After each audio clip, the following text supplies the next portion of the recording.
Well, hello and welcome to glennzb TV, the show that puts glennzb up your Periscope. I'm bringing New Zealand to the world, and the world to New Zealand, and everything into your virtual headset. What happened when I do that? If you look behind you. Morning, Vesrus.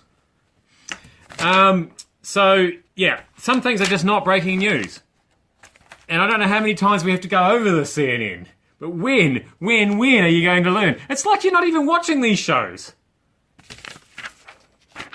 Breaking news.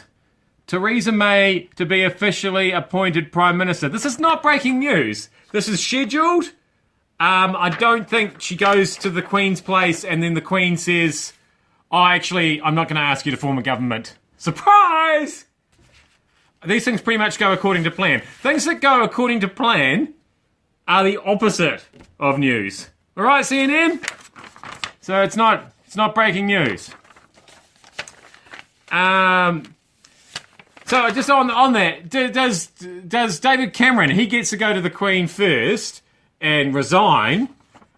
Does he then go in there and, like any sort of slightly disgruntled outgoing employee, does he say, oh man, you know, you can take this job and you can shove it, you know, I never liked you sourpuss, and you know, all those nice things I used to say about you, I didn't mean it. I knew that they were just things I was contractually obligated to say. Do you reckon that? Anyway, I think once again the Android breaking news thing has completely nailed the emoticon there with a smiley face, and that is the Queen saying to Theresa May, "Can you do that government thing, please?" Like I say, pretty much like every other government ever before. Not news. Now, just while we're on this whole story, because it was one of the international stories of the day, from my "haven't I seen you somewhere before?" file. So, we're all waiting to see who Theresa May names in her cabinet, wondering whether Gove will be in and out of the picture, given that he was running against her for leadership of the Conservative Party.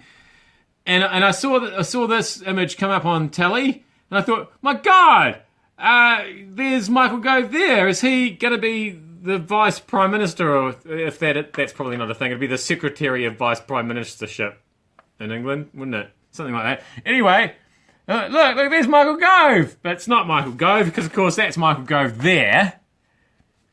And he doesn't look anything like Philip May, does he? Nothing at all. Not even... Or this guy, either. Doesn't look anything like Penfold from Danger Mouse. Neither of them do they? How many people in England look like Penfold? I had no idea. I always thought that Penfold was a reasonably unique-looking cat. But it turns out that every second guy standing outside Downing Street is a Penfold impersonator. And if I went and stood outside there, I might be too. Finally, it's a very superficial sort of a vidcast today, I must say, because we're talking about hairstyles again, how much emergency hairstyles cost. Because it turns out that Francois Hollande is, he pays €10,000 a month to have an emergency stylist just on standby, just for those quick touch-ups. For that. Seriously? Is that... I mean, there are a lot of people in the world who could use an emergency hairstyle. I mean, your Boris Johnsons, your Donald Trumps, as we discussed yesterday. This bloke, the ex-president. Morning, Scotland.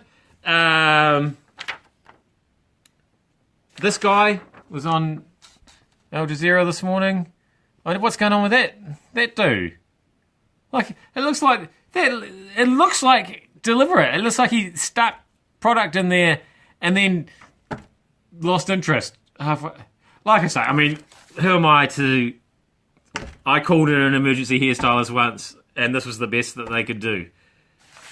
It's kind of like when they fight the fire by lighting a huge fire around the fire. That's what happened there. Like, the emergencies didn't get any worse than that.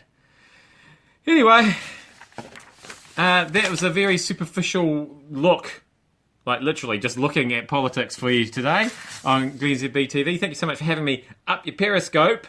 If you find yourself in a hair emergency, just give Francois a call. I'm sure he'll lend you his emergency stylist for a fee, and I will see you back here again tomorrow.